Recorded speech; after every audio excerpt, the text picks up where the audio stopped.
So a couple of you guys have been asking for a video where you get to see me comprehensively kind of like call the crows, and then they come in and you get to see them come in and everything. I will say this is usually a multi-step process. So when they come in, it's usually, sometimes it's up to 30 minutes after I call them. So usually I come out here and I call them.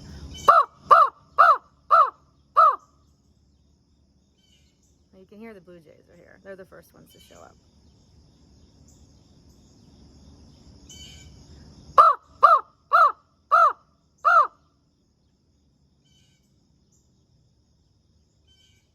So I can hear the crows off in the distance. Like I know they're going to show up, but it doesn't mean it's going to be instantaneous. You have to kind of get their attention. You have to see them. Sometimes they'll wait outside and they'll call me out. They're just not doing that this morning, but they have been coming at about 7:30. So I usually call them and I listen for them. And then I run inside and I do chores. I'm not kidding. And then I come out here and I call them again, and then I go do some more chores. And then I'll come out here when things calm down a little in the morning, and then I'll listen for them and I'll look for them. And sometimes they show up lately, sometimes they don't. So this is going to be, we'll see. They've been coming at 7:30 in the morning, and they've been sitting outside. Yesterday there was a thunderstorm. They sat outside and they called me out into the thunderstorm for peanuts. So we're kind of taking turns calling each other right now, but we'll see. I'm gonna call them right now, and then I'm gonna try and get as much of this footage and cut it together for you and see if I can show you kind of like how the process works. But don't always expect them to be there right away.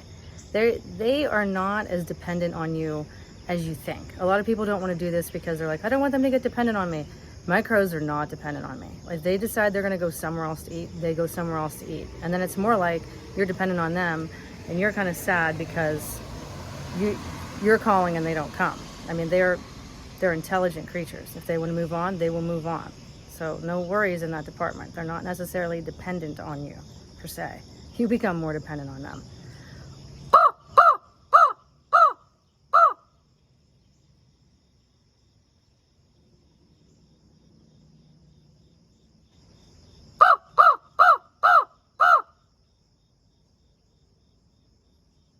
They'll show up eventually.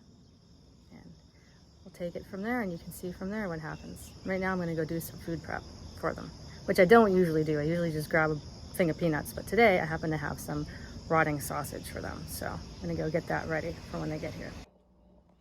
So I cut up the sausage from this size to this size because crows like it. They like smaller pieces.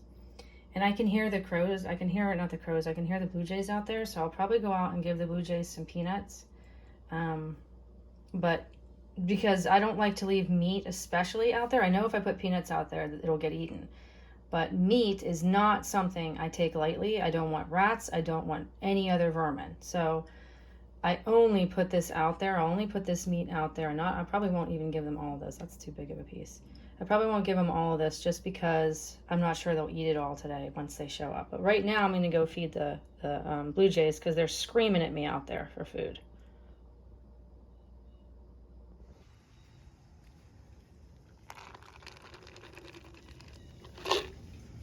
And that'll attract the blue jays. Will be happy about that, and so will the squirrels. Now peanuts are one of those things that if you put them out, you can kind of leave them out and they will get eaten. I wouldn't suggest doing that with many other things, but peanuts, trust me, you'll have squirrels, something will eat them. But again, don't put a ton of them out there, just put a little bit, because you don't want to attract like rats and stuff. But I get these at Aldi. I don't know how much they are, I don't remember, like $2 or something, maybe 3 tops. And this will last me 2 or 3 weeks.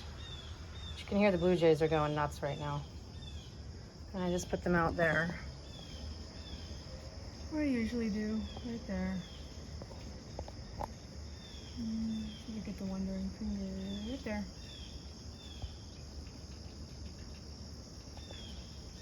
And you can just leave them out there until the crows show up or the blue jays get them or whatever. Okay, so it's just like, I don't know, almost 25 minutes later, and here they come. They're coming in. So they all kind of line up there. Hey guys! There are peanuts down there, so they probably will land for the peanuts. But I gotta, in order to get them to eat the meat, I'm gonna have to put that out there. And it looks like Solo's already down there. So, Hey, Solo. See him hopping? And they kind of came in, they sneaked in and they came in fast, so I wasn't able to set the camera up yet. But they're not gonna just go away. Now, if I take the camera out there, Solo will be the only one that eats, because they're all like very nervous about it. I've noticed. You can hear them in the distance. So they're gonna go up in the line, and then what's gonna happen is I'm gonna go take the meat out and I'm gonna set the camera up. Hey guys, I got some good stuff for you. This is my buddy right there. There's Solo. Hey Solo. Hi guys. Put this out real quick.